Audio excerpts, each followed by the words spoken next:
আমরা 7 দিন যাবৎ ভগবান শ্রীকৃষ্ণচন্দ্রের দিব্য লীলা মহিমা সংকলিত মহাভাগবতের বলি মহারাজের চরিত্র কথা শ্রবণ করছি। আমাদের আলোচনার ধারাবাহিকতা অনুসারে আজকে আমরা এসে উপনীত হয়েছি মহাভাগবতের 6ষ্ঠ দিবসে। আমরা গতদিন আলোচনা করেছিলাম ভগবান শ্রী শ্রী বামনদেব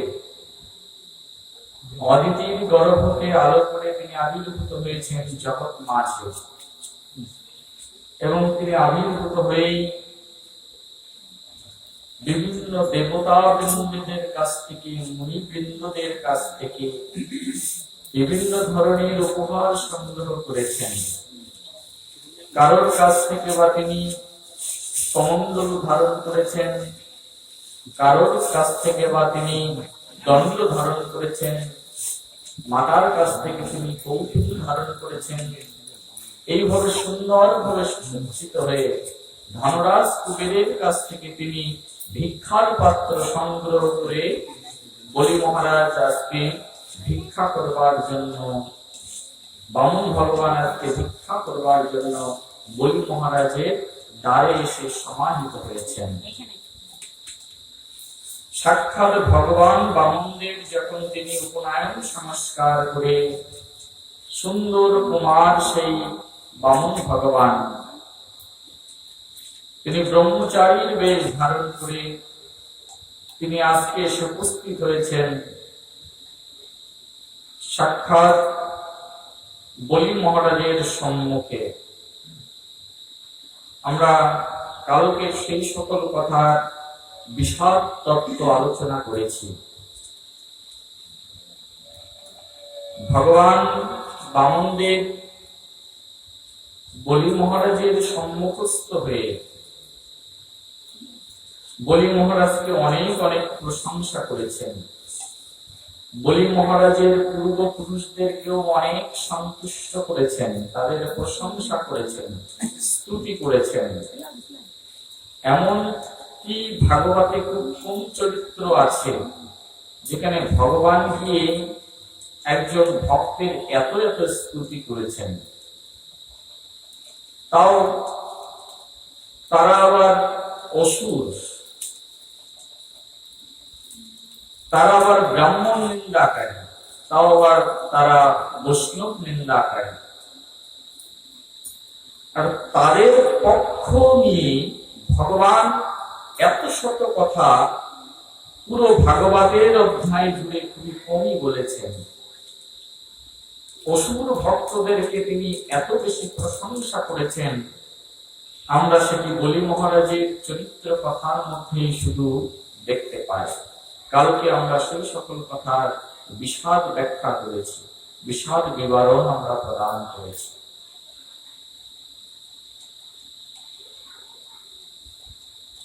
আজকে যখন ভগবান সাক্ষাৎ বামনদেব বলি মহারাজের কাছে এসেছেন, বামনদেব ভগবান বলি মহারাজের কাছে মাত্র 3 পদ জমি ভিক্ষা করেছেন। কত পদ? 3 পা। সেই সম্পর্কে ভাগবত মহাপুরাণে শ্রী সুখদেব প্রভু বলছেন,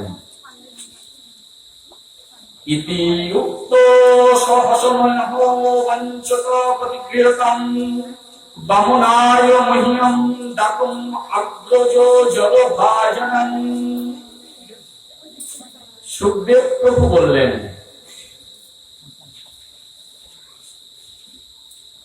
হে হে বিপ্র, বলি মহারাজের প্রসঙ্গ নিয়ে সুখদেব প্রভু আলোচনা করেছেন। বলি মহারাজ বলছেন ভগবান বামনদেবকে, হে বিপ্র,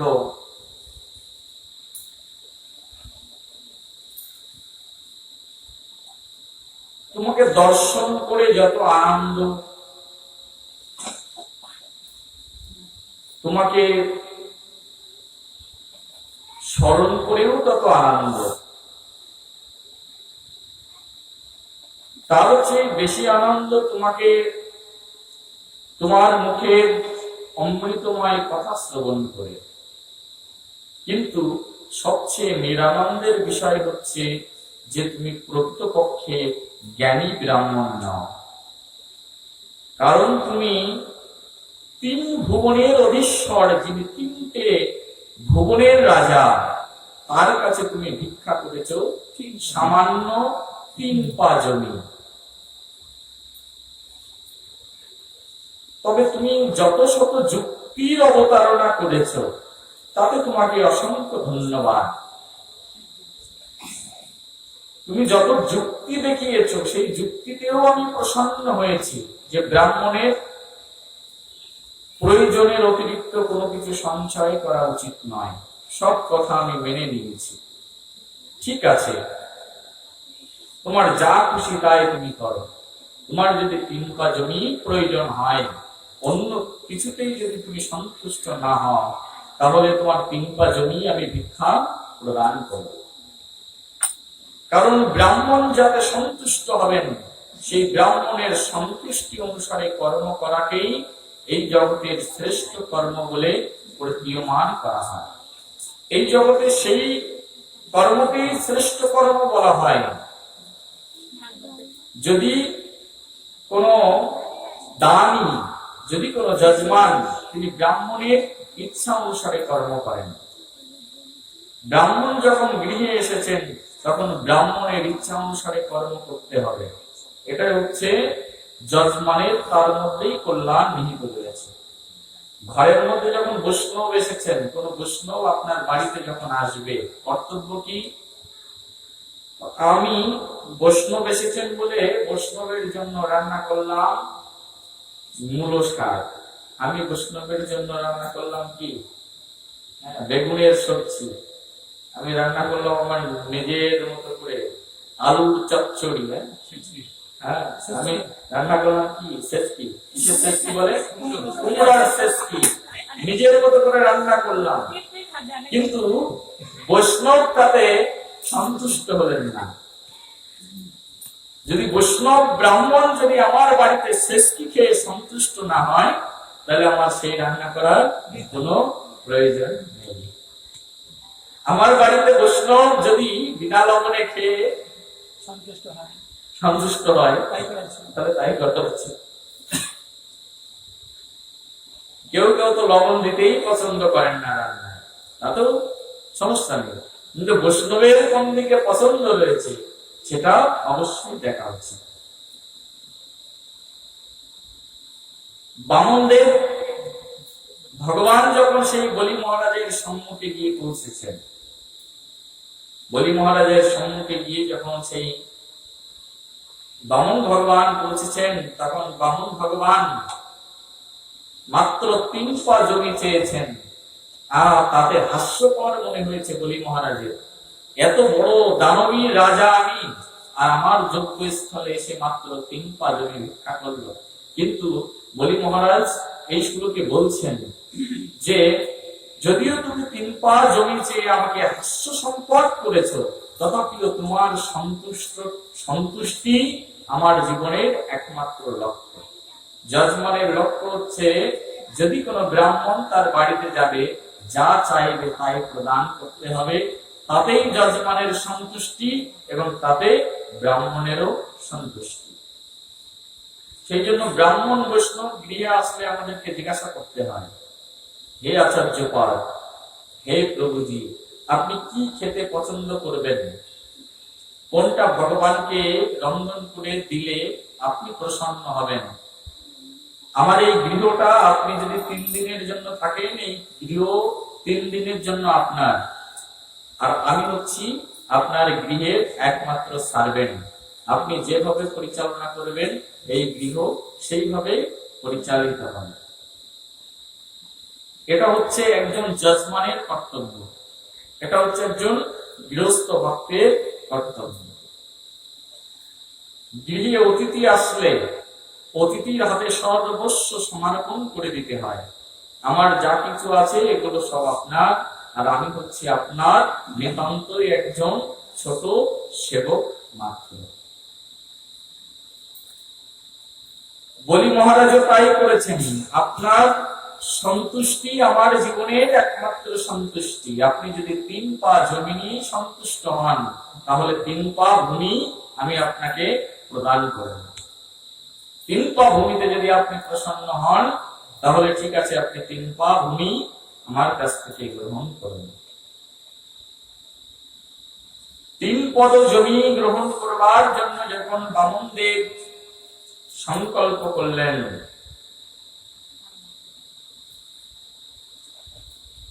বামনদেবকে যখন 3 পা ভূমি বলি মহারাজ দেবেন, তিনি হাতে সবেমাত্র জল নিয়েছেন। কোনো কিছু দেওয়ার আগে কি করতে হয়? সংকল্প করে নিতে হয়। আজকে বলি মহারাজ বামন ভগবানকে 3 পা জমি দেবেন, হাতে জল নিয়েছেন। সংকল্প যেই শুরু করেছেন, তখন সেখানে শুক্রাচার্য এসে উপস্থিত হয়ে গেছেন। শুক্রাচার্যকে না, শুক্রাচার্য হচ্ছেন বলি মহারাজের গুরুদেব, সেখানে এসে উপস্থিত হয়েছেন। আর শুক্রাচার্য তখন এসে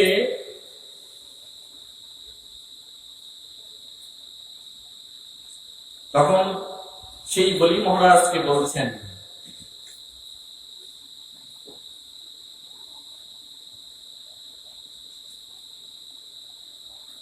एषो वैराचरेण साक्षात् भगवान् विष्णुरव्ययम् कश्यपादि तज्जतो देवनं कलज साधकम्।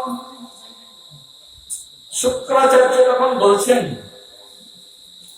হে বিরোচন নন্দন, বিরোচনের পুত্র, বামন রূপী এই যে ব্রহ্মচারী অতিথি স্বরূপ তোমার সম্মুখে এসে দাঁড়িয়েছেন, এ আর কেউ নয়, এ হচ্ছে সাক্ষাৎ ভগবান বিষ্ণু। কে বলছেন? শুক্রাচার্য বলছেন, কশ্যপ মুনি এবং অদিতির পুত্র রূপে তিনি কিছুদিন পূর্বে ধরিত্রীতে অবতীর্ণ হয়েছেন, আর দেবতাদের কার্য সাধন করবার জন্য দেবতাদের পক্ষ নিয়ে তিনি তোমার কাছে এসেছেন দান ভিক্ষা করতে। এই কথা শুক্রাচার্য গিয়ে সঙ্গে সঙ্গে বলে দিলেন। কাকে? বলি মহারাজ। বলি মহারাজ হাতে জল নিয়েছেন, অলরেডি সংকল্পের প্রথম কল্প তিনি শেষ করেছেন। শুক্রাচার্য গেছেন, আর যেই শুক্রাচার্য বলছেন, রাখো রাখো, তুমি কাকে দান করছো? তুমি যাকে দান করবার জন্য সংকল্প করছো, সে তো তোমার সবকিছুই হরণ করে নেবে, কারণ সে অন্য কেউ নয়, তিনি অদিতির পুত্র, তিনি কশ্যপ মুনির পুত্র, সাক্ষাৎ ভগবান শ্রী বিষ্ণু। তিনি বামন রূপ ধারণ করে পৃথিবীতে অবতীর্ণ হয়েছেন। তখন বলছেন, এই কপট ব্রহ্মচারী বেশধারী ব্যক্তিটাকে তুমি কোনো কিছুই দান করো না।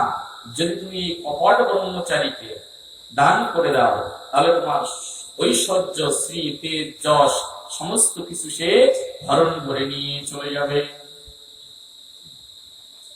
শুক্রাচার্য তার শিষ্যকে উপদেশ দিচ্ছেন, কপট ব্রহ্মচারীকে তুমি কি করো না? কোনো কিছু দান করো না। ভগবান যে আজকে ব্রহ্মচারীর বেশ ধারণ করে এসেছেন, ভগবান বামনদেবকে শুক্রাচার্য বলছেন কপট ব্রহ্মচারী। দেখবেন, ভগবানের ভক্ত যদি ব্রহ্মচারী হয়, সাধারণ এই পৃথিবীতে অনেক শুক্রাচার্যরা রয়েছে, আছে কি নেই? তারাও কিন্তু ভগবানের ভক্তদেরকেও কপট ব্রহ্মচারী বলে থাকে। থাকে কি থাকে না? অর্থাৎ সেই অনেক যুগ পূর্বে, বহু পূর্বে, সেই সত্য যুগেই ব্রহ্মচারীদের কপট উপাধি মাথায় গ্রহণ করতে হয়েছে। বলো রে তাই গৌর প্রেমানন্দে। হয়েছে কি হয়নি? এখন অনেক ভক্তরা বলে যে আমরা রাস্তায় দিয়ে বিরলে মানুষ আমাদেরকে ভণ্ড বলে, প্রতারক বলে, কপট বলে। আরে আজকে কেন বলছে? এটা তো কলিযুগ। কলিযুগে তো মানুষ বলবেই। আরে দাপর যুগ গেল, তার আগে ত্রেতা যুগ গেল, তার আগে সত্য যুগ গেল, আর সেই সত্য যুগেই ভগবানকে কপট বলে গালাগালি করছেন। কিন্তু কলিযুগে মানুষ তো সাধারণ বলবেই কপট ব্রহ্মচারী, ভণ্ড সাধু, বলবে কি বলবে না? সাক্ষাৎ ভগবানকেই বলে দিল কপট ব্রহ্মচারী, তাকে কোনো কিছু দান করবে না।